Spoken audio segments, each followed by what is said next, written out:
What we're going to do is we're going to take a little break, and when we go to break, and I'm going to set this clip up, we're going to have Mysterion and Biss here sitting together. We'll have a little 5-10 minute chat about this clip. Now, let me set up the clip. You can hang out here just for a second, Theo. He's still wigging out over here. Stop that, man. Not me. Is this camera right here? Is this what I'm going to? Yes, you? Thank you. So about, I would say, 4 or 5 years ago, there was a television show called Phenomenon, and it was to try and find the next big magician. It was judged by Criss Angel and Uri Geller, or those were two of them anyway. And there was, I don't know if you saw the show or you didn't, but basically Criss Angel offered a challenge. He claimed that no one has actual mental ability, i.e. to be able to read minds or see something that has been hidden on a piece of paper in an envelope. As a result, he issued a challenge to anyone, the entire universe of people. He wrote something inside an envelope, sealed it up, had it with him all the time, and he said if anyone could tell him what he had written on that piece of paper, he would give them $1 million of his personal money. Now, people did write in, email him, and so on, and no one got the answer. On the final night of the show, with Uri Geller sitting right there, Criss Angel posed the question to Uri and said, do you want to take a gander at what's in this?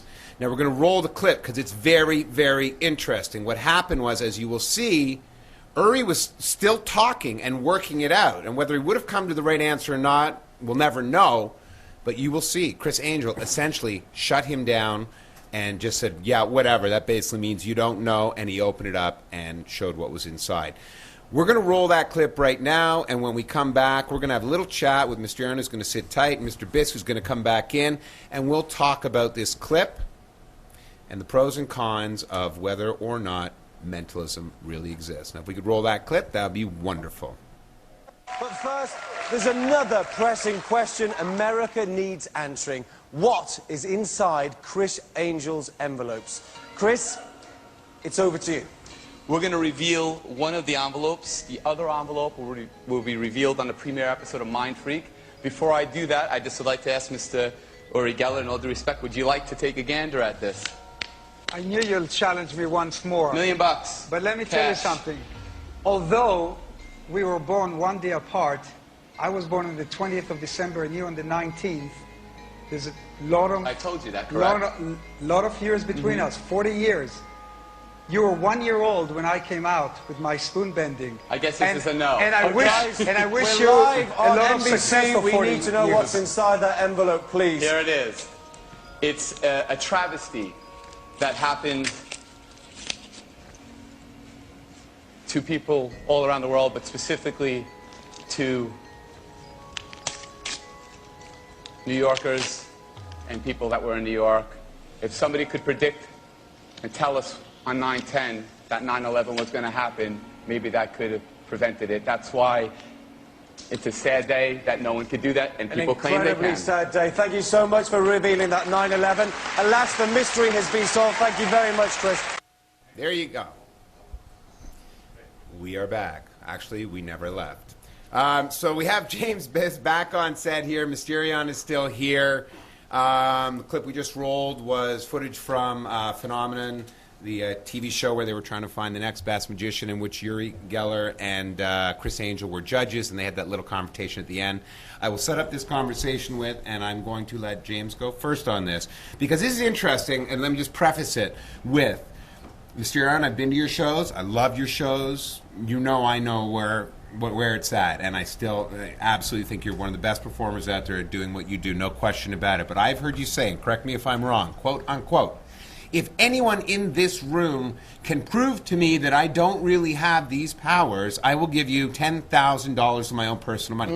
Not quite the $1 million that Criss Angel was promising. No, I say if anyone can prove that I've set anything up in the room, I'll give them the money. Okay, well there you go. I stand corrected if then. I can set it up. Okay, because you're basically making that claim. And when I first talked to you about the original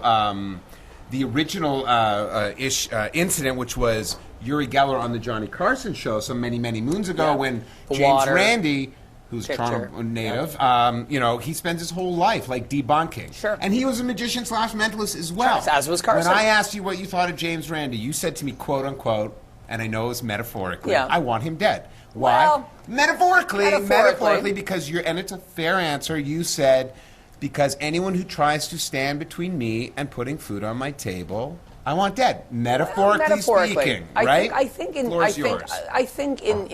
what we're trying to get at here is, if you're going to expose a magic trick, if you're going to put a magic trick on YouTube and show the world how it's done, and you're going to interfere with the income of a magician, if you're going to be the mass magician and you're going to show how an illusion works or a mentalism effect, for whether it being moral reasons or not, I'm going to be against that, because you're going to show something that I've taken a long time to invest in, whether or not that individual is trying to fool the public or not.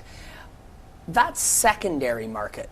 If you're going to show how a spoon bend is done and you're going to say, this is how it's done, that will take away income from James and myself, because possibly somebody may look at it and go, well, now I know how it's done, I don't want to hire them for my event. Fair enough. That's what I'm getting at. And if somebody steps between me and putting food on the plate, well, metaphorically, I don't want the man dead. I do respect the man, and I do link him on my website, and I have a lot of other people linked on my website as well that are contradictory to, because, as you know, a lot of things that are mysterious and unknown are as equally important and interesting as somebody like Mr. Randy, who debunks. Right. So I think that there's that element of keeping it sort of behind the curtain. I've always liked that idea that, the character of Mysterion can read your mind. Yes. Superman can fly. Yes. Can the actor? No.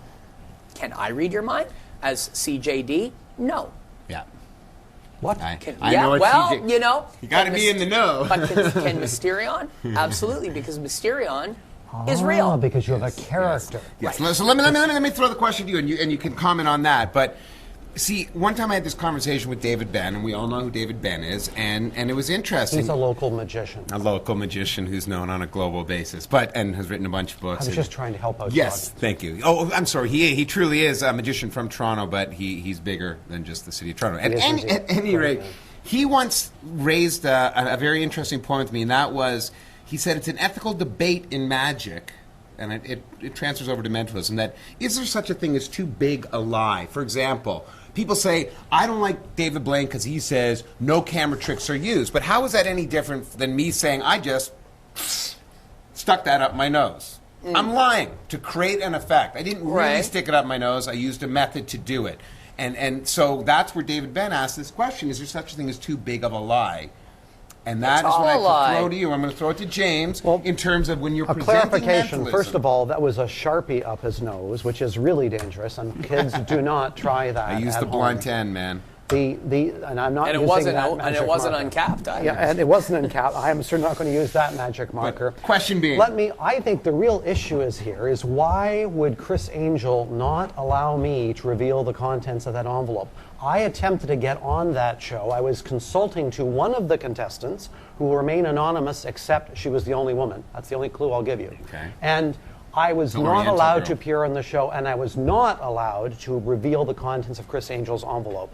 And to this day, I'm upset about that. Honestly, and did you know what was inside? I will come back. Honestly, James. I will come back to this show with any sealed envelope that you or the producer or anyone else has, and reveal its contents live on your show. Someone really wants to be on my show. No, I don't. Listen, I don't need the gig, but I'm telling you, it is possible to do this. The issue, I think, ultimately is, there's a distinction between doing it live on stage at 8 o'clock for a ticket-buying audience, which is theater, and doing it and claiming it like some of these psychic frauds who are bilking little old ladies out of honest money. And that's too big that's the issue. That's where it crosses the ethical dilemma. But do we not continue on and say that if you're going to watch a show like the Peter Popoff Ministries or any type of evangelist on television that are milking people for a $10 donation for a vial of water that's going to cure your illnesses, I mean, that doesn't work. It's the exact same thing. That doesn't work? Well, no, but Jack I mean, Van Impe maybe, point but taken, point taken, and it's so the exact same thing. Because again, like you know, I don't like to blow the gaff and all that kind of stuff, but, you know... Blow the gaff? Blow the gaff, is that the wrong expression? Tip the hat, I don't know what tip you're the talking gaff, about. blow the gaff, Oh, give the it gaff. out. Oh, that's a secret thing that magicians use. Oh, is that where the expression comes I from? don't know. I use the word gaff. I'm just I don't know. Okay, I just don't like to give it away. Okay. But, you know, I can, you know, when I talk to someone like Chaim, and you guys are right up there with him, you know, or he's right up there with you, he has a TV show, and I was very cautious about words, you know, that I used in an interview about it, because I didn't want to give it away. And Chaim said, no, David, you did fine. Save the accent right now. You know, because he'll say point blank, I don't have powers. Right. But when you leave my show, that's the only conclusion you'll come up with. I think the mistake is that some mentalists who are doing this in an unethical way are saying that they're different than everybody else. That's Right, the issue. right. I have always maintained that people are as mental as I am. I have no different ability than you or you. Now, it may manifest in different ways. We all have our special gifts, and we use them in different ways. But I certainly don't have any powers that you don't have. Right. I just choose to use my intelligence in different ways at Showtime. Right. But no one comes away. What do you call the ESP acronym again? Extra special people. That's right. That's Yeah, extra really special. And you're pretty special. Well, you know. Oh, hug it out, Oh, bitches. damn. All right, look at these two bitches hugging it out. I think I'm going to can give you the say that. final word Yeah. here, my friend. Final word here, because I know we got to wrap the I think show in up. conclusion, what it really boils down to is the industry that we live in, or I'm sorry, the industry that we work in the world that we live in now are totally different than what it was 100 years ago, where immediately the public can access how an effect is done. And so I think it's important as entertainers who are selling this, and it is our bread and butter, to keep it as behind the curtain as possible. I don't think it's fair to other entertainers or to James or yourself for me to go out and show you how he did his effect or you do your effects. Absolutely. I think it's selfish. I think it's stealing. It's also stupid if you're watching a movie, someone doesn't stand up in the middle of the movie and go, aha, they used a special effect. Yeah, He's not yeah. really flying. Yeah, of that's course just they it. don't do that. That's just it. That's, and that's ridiculous. actually brought this full It's circle, stupid. because at my shows at the Science Center, I start off with, I only have one request, and that is not to yell out. It's human nature to go, I saw this, he did that, it's in his pocket, and I make a very clear point, and the analogy I use is if you're in a movie, you don't want like someone yell, Darth Vader dies. Right. You know, which Yeah, was cute you know, because an you're adult right. in my audience went, no! Like, he didn't know, right? But I agree with you, and I think Yeah. we're all in agreement on that. There are ways, but who cares? Did you Right. enjoy what I did? Is that Exactly. not what it's about? Are we all in agreement on that? I'm 100% in agreement. Excellent. On On that note, I want to thank James Biss Thanks, man. for coming on And my in. offer still And I- stands. and it. And we're I gonna don't get want, out. and I We're don't gonna want sealed Randy dead. envelope. Any I don't sealed want Randy envelope. dead. I said Chris that it was- Angel, I would have been on your show and I would have revealed the contents. All right.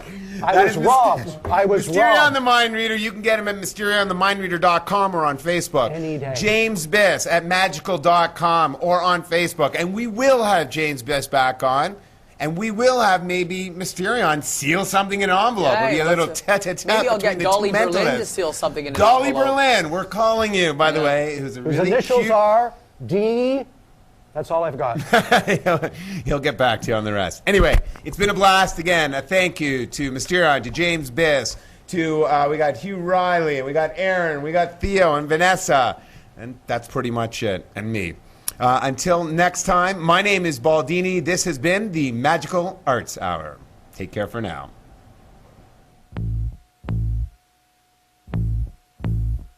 The clock struck midnight, and through my sleeping